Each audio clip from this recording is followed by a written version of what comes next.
You ready to turn this pile of wretched refuse into a birdhouse? Yes! Jeez, okay. You like birds, huh? Yes. Robin. Robin. Mom. What's this one? Chicken. Killdeer. Very So good, Sam. Let's see if you can get it by the sound. Swallow. Swallow, that's right. Unmistakable. They never shut up. You know, I cut this from a tree. That fell on those guys' houses. Yep, the tree fell on this family's house, and they had to move out of the house. And I helped them move because really what I wanted was their tree. And I figured by manipulating them into thinking that I was a nice individual, they might give me the tree I need. So they had to move out of the house while the house was rebuilt, and I got that tree and I cut it into lumber. And this was before you were born, buddy. Did you know that? Oh, yeah. You did? Well, how did you know? Because you weren't born yet. Because you told me. We're doing kind of a dry run here with the joiner blades not running because I don't want fingers to be eaten off. So I'm just kind of coaching him on where to put his hands and making sure that he knows how to do that before we turn the switch on.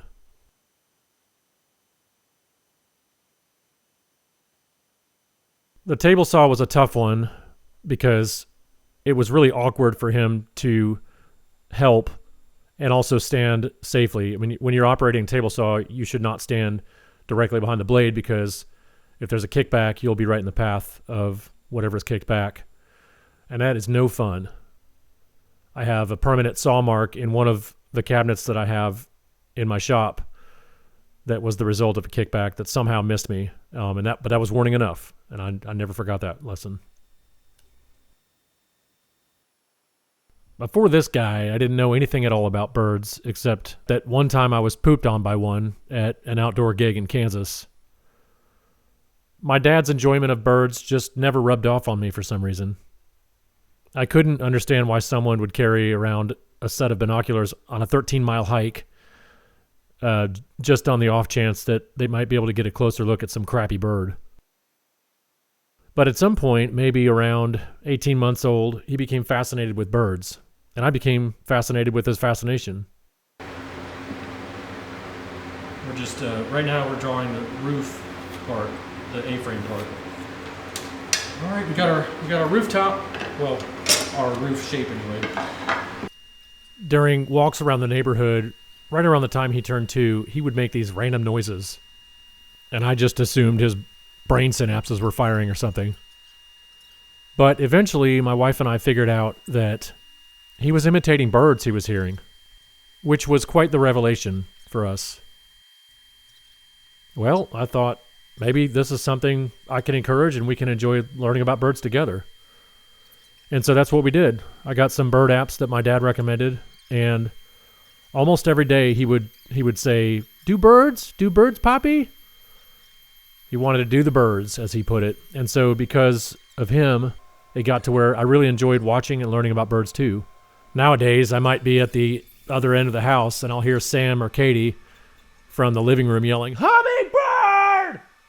Or woodpecker! And we'll all stampede to the window to watch. I kind of settled on a pretty basic design for this birdhouse. It's a blue birdhouse.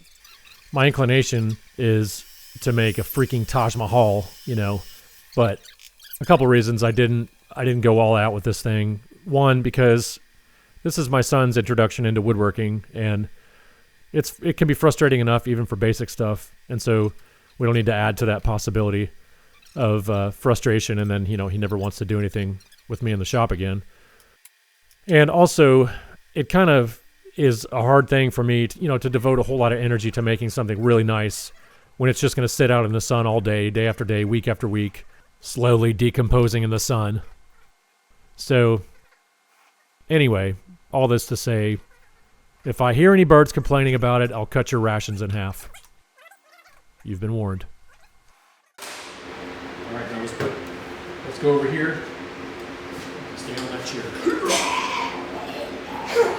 You really need to lose some weight. This is one method of putting a cabinet together, like a kitchen cabinet or a built-in in your house, for example. It's one of the first methods my old friend Dave taught me when I first started woodworking.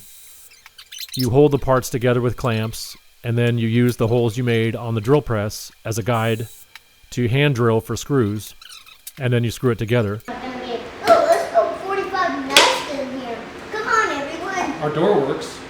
We just need to, once we disassemble this, we need to take a hand plane and shape, take a few strokes down the length of this so that it fits a little more loosely. Yeah, but what about the key? Like, to lock it? Yeah, we may put a key on there, we may not. We'll see. My son was, of course, right about putting a key on there to keep the door shut. That would have been the correct way to do this, but what he doesn't understand and account for in his 6-year-old brain is the concept of pure, unmitigated sloth on my part.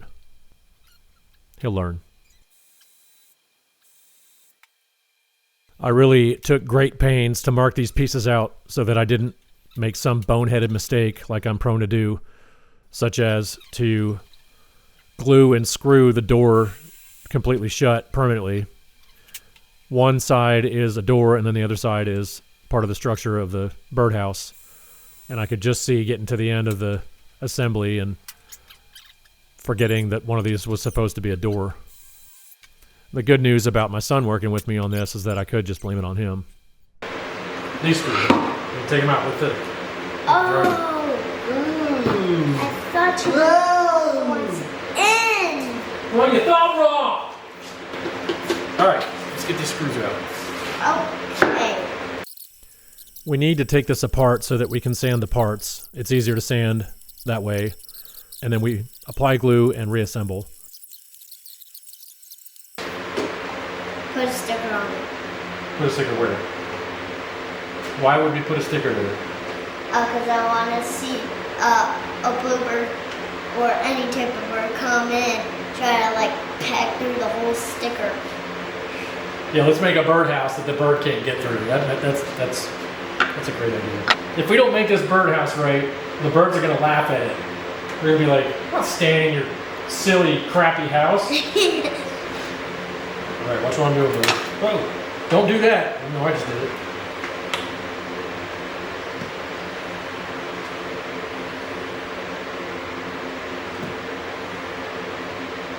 Make sure the glue covers the whole surface, right? What, my finger on that wet rag right there? Put a screw here, and a screw here,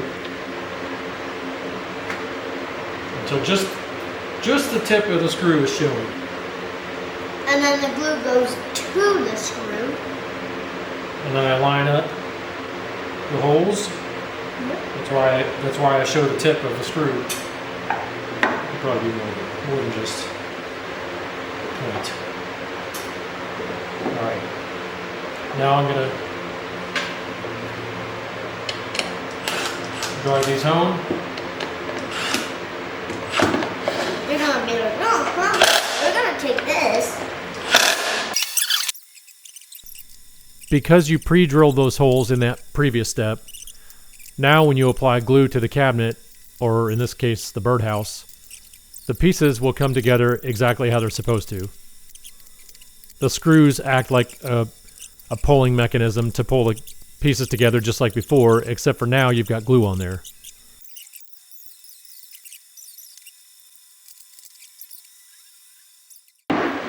Once glue is dry, we're going to sand this thing. Make it look nice, and then we're going to paint it, okay?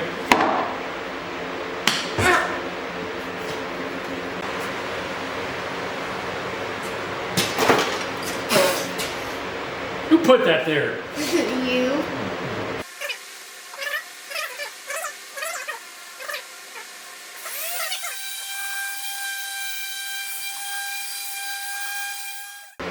Alright, you gotta open this up. I didn't know that. You didn't know that. Yes, I did. No, you didn't. How would you know that? Alright, start mixing it up, buddies. Go slow and eights. Make eights.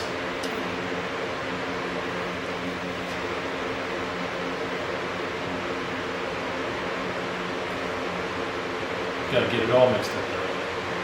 Okay, like this. You see what I'm doing? Yes, can you just keep it around? No, I'm not your slave. You do it. You're my slave. Why don't you want to do it? Come on, Sam. You got. How about both of us do it? I'll do it after you get done doing it. What, you want to do it together? Well, this makes a lot of sense. That's a two-person job, huh? You're weak. You can't even do this yourself. The rule is that I get to do the fun stuff and you get to do the boring stuff. No. You do the boring stuff. I already did the boring stuff. I did most of the sanding. It's not work for me. I'll give you $1,000 if you spare the rest of that. Haha, just kidding. Sucker. Okay, I'll give you $10,000. Ha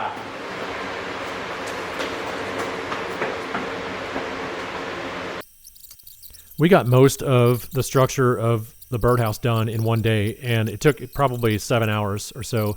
And that kid was in the shop with me the whole time. Never complained. He wanted to be there. He was excited.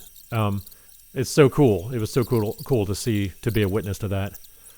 And it reminds me of my own childhood and what an idiot I was as far as my dad wanted to teach me things like that, and I just didn't want to be out in the shop for some reason. I don't know. I don't know why. I don't remember. Okay, well, I think we're ready to put the little bracket on there. This little bracket. How do we put the bracket on? We'll drill holes, and then we'll put screws in there. I'm just going to approximate where this goes because it's not rocket science here. Then I'll mark out the holes. One of the great things about a project like this is that you can use pieces of scrap left over from other projects that you probably had a hard time finding any use for. And I think white oak is a good choice for the material type because white oak is naturally rot resistant. Of course, any material left out in the sun and rain and the elements is on a fast track to decomposition. But, you know, we're trying to slow that process down a little bit here. What do you think? Good.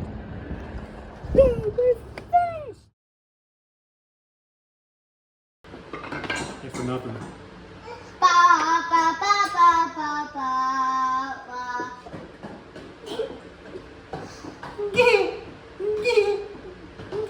Ba, ba, ba, ba, ba, ba. Our situation has not Ba, improved. ba, ba, ba, ba, ba, ba, ba. Shut up! What about this one? Cup. Woodpepper. Woodpecker. Pileated woodpecker. Woodpecker. Schmatted woodpecker, that's right. It's a cool bird. What's a blackbird say?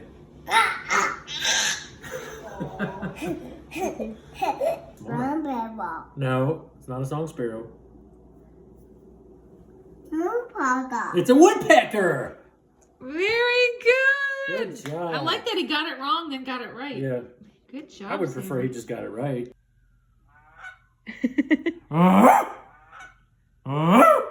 Do it, Sammy. That's Hey. Pileated woodpecker. You got the birdie? Yeah. Big seagull. Let's hear this beautiful, gorgeous sound. Wow!